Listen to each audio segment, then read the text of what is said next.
Hi guys, and welcome to my channel. It's okay to not be okay. In today's video we're going to talk about intrusive thoughts.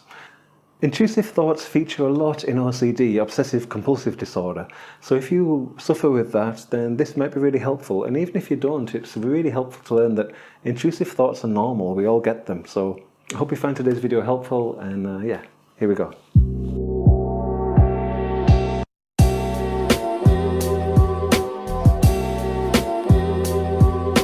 Let's start with this scenario then. I'm driving down the street and I see an old woman walking across the street, and my first thought is, I'll run her over and I'll get 100 points. This is like from playing computer games, I guess. Now, when I get this thought, how do I respond? Do I go, oh my god, this is terrible, this means I'm a really bad person, I want to kill old people? I could do. Or I could just think, that's a weird thought. My brain is weird. I'm okay with that. I have lots of weird thoughts. How we respond to our thoughts has a big impact on how we feel. People who develop OCD kind of traits tend to fall into that former category where they have the response to their thoughts where they think whatever goes through their mind really means something or says something about who they are as a person.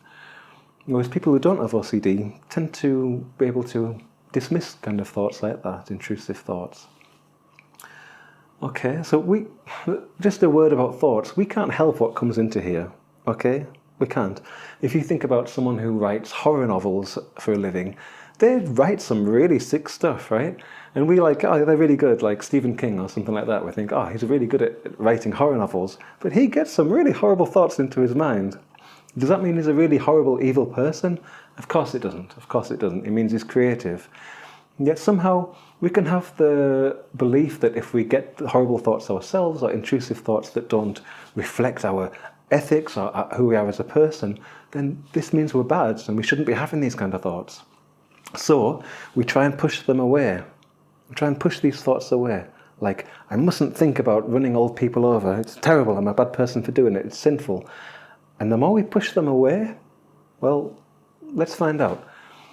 For the next 5 seconds, I want you to not think of a pink elephant.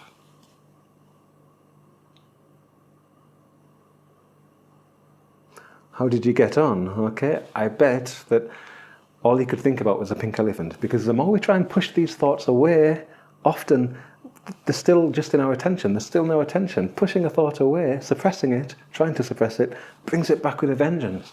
And all we can think about is a pink elephant. The same is true in OCD with intrusive thoughts. So if we're thinking, I mustn't think this horrible thought, and we're pushing it away, it comes back with a vengeance. And then we think, oh my god, now I'm having this thought, it's becoming really intrusive. This must mean I'm a bad person, or I'm ill for having this kind of thought. It doesn't. It means that you're normal. You're having normal intrusive thoughts. And I want to share with you a piece of research that demonstrates this. Okay, so I just want to share with you this really interesting piece of research on normal intrusive thoughts. The piece of research was conducted by Purdon and Clark back in 1992. And what they did is they basically did a survey with students and asked them if they'd ever experienced particular thoughts. The idea of this was to find if these kinds of thoughts were really as unusual as people with OCD thought they were, or if they were a lot more common and people experience these kind of thoughts more frequently than we might imagine. So on the left we've got the percentage of females who admitted to having this kind of thought, and on the right the percentage of males. So let's take a look at the kinds of thoughts and how many people experience them. We've got driving into a window, 13% of females who admitted to having that kind of thought at some point, and 16% of males. Quite low. Running the car off the road, this jumps up dramatically. We've got 64% of people having that thought, are females, and 56% of males. Hitting animals or people with a car. Pretty dark thought, kind of like running over an old lady like I started with at the beginning. As you can see, that's a very common thought. Most males at least have that, and almost most females have that. Swerving into traffic, as you can see, the majority of people have that kind of thought. Smashing into objects very high, slitting wrists or throat, almost a quarter. cutting off the finger, fatally pushing a stranger. That's a very dark thought, isn't it? But look, very common thought. Got 70% of females, 34% of males. Jumping in front of a car, fatally pushing a friend. The scores go down a bit here, but it's not uncommon. You know, I've got almost a quarter of males having that thought. Insulting strangers, hurting strangers. I mean, insulting strangers, that's over half for both. It's a very, very common thought. Insulting family, very common thought. Hurting family, very common thought. That's pretty dark, don't you think? But it shows these kinds of thoughts are normal. We have them. 42% of females admit to having these thoughts. 50% of males admit to having them. I use the word admit there because it could be more. It could be more. This is a survey and people don't always answer honestly in surveys. Choking a family member, 10 and 12, 22. Stabbing a family member, it goes down a bit, but it's still 10% of males and 5% of females there, really. And then, it goes up a lot for these kinds of OCD thoughts, like accidentally leaving the heat or the stove on or leaving your home unlocked. We've got like 80% of females there and, 70% of males having those kinds of thoughts. Leaving the taps on, quite high. Breaking wind in public, having that thought. Quite an amusing thought, maybe. Throwing someone, pretty high. Causing a public scene, very, nearly 50% there. Breaking a window, shoplifting, grabbing money. So pretty high, right? These are a lot higher than often people would imagine. Often people think I'm the only one who has these kinds of thoughts. But that isn't true. A lot of people have these kinds of thoughts. Moving on to the next page. We've got holding up a bank. So, as you can see, a third of men have that thought at some point. Having sex with an unacceptable person, whatever that means, is very high. 50%, 60%. Sex with an authority figure, very high. Kissing authority figure, very high. Exposing oneself, not as high. Acts against sexual preference. Yeah, I've got like a fifth there of people who have thoughts like that. Imagining authority figures naked, 50%, very common. Strangers naked, 50%. We've got males with 80% there. Thoughts of having sex in public, very high. Disgusting sex act, whatever that means, very high, 50%. Catching sexually transmitted disease, very high. Contamination from doors, higher in ladies than males, but, a good quarter to a third. Contamination from phones, getting fatal diseases from strangers, giving fatal diseases to strangers, giving everything away, removing all dust from the floor. So there we are. These thoughts are a lot more common than we might think. A lot of people have these thoughts, more than we might imagine. What does that tell us?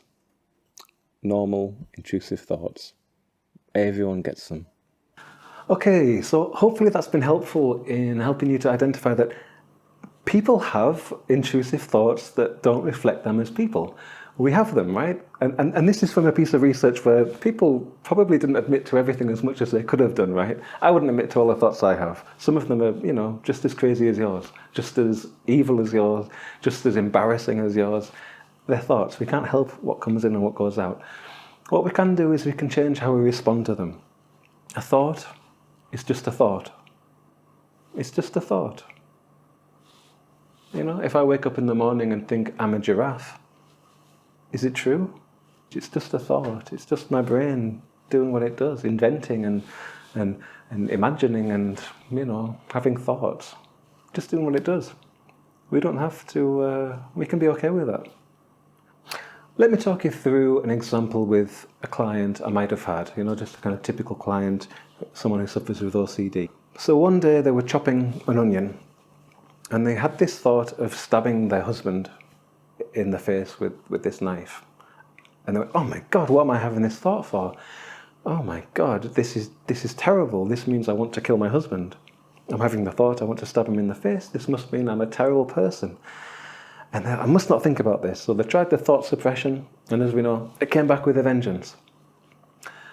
So soon, all they were thinking about is this thought of stabbing their husband in the face. And that isn't what they wanted to do at all. They loved their husband, right? So what's going on here?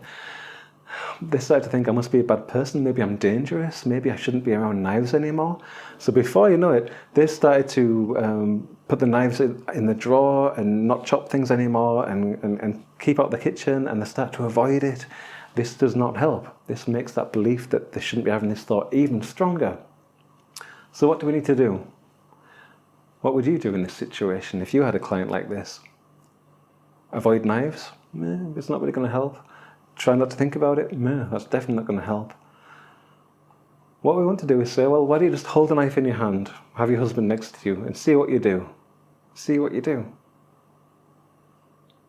What do you think happened? Absolutely nothing. And they learned, I can be here with a knife and my husband be here. I don't want to stab him. It's just a thought. It's just a thought.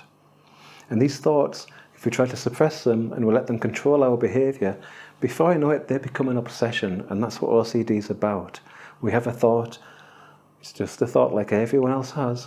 But because of the way we respond to it, by trying to suppress it and then trying to avoid things because we think it's true, it adds more fuel to it and it becomes an obsession. And then we have compulsions around it to try and keep safe, which we don't need to have. This is a very simplified, explanation of what OCD is, and it's more complicated than that. But hopefully it's giving you an idea of how it kind of works. So yeah, a thought is just a thought. We can have thoughts about people that we don't mean. We can think, oh, I could kill my girlfriend, or I could run over an old lady, coming back to that example. But it doesn't mean we want to do it. It just means it's just a thought. It's just a thought, and we're allowed to have thoughts that we don't agree with. It doesn't mean we're bad people at all. It means we've got a functioning brain, just the same as a horror novelist or, Stephen King or someone like that. We're able to dream things up. It's okay. It's what we do that matters. If we go around stabbing our husbands and running over old ladies, that is not okay. But it's okay to have the thought of doing it. Okay, well, I hope you've found today's video helpful. If you have, please hit the subscribe button, hit the like button, and please share this with someone that you think could find it helpful. The reason I'm making these videos is to get this information out there to people who can't access it. So please, help me out with that and give it a share. All right, that's all from me. Take care, and I'll see you next time. Bye-bye.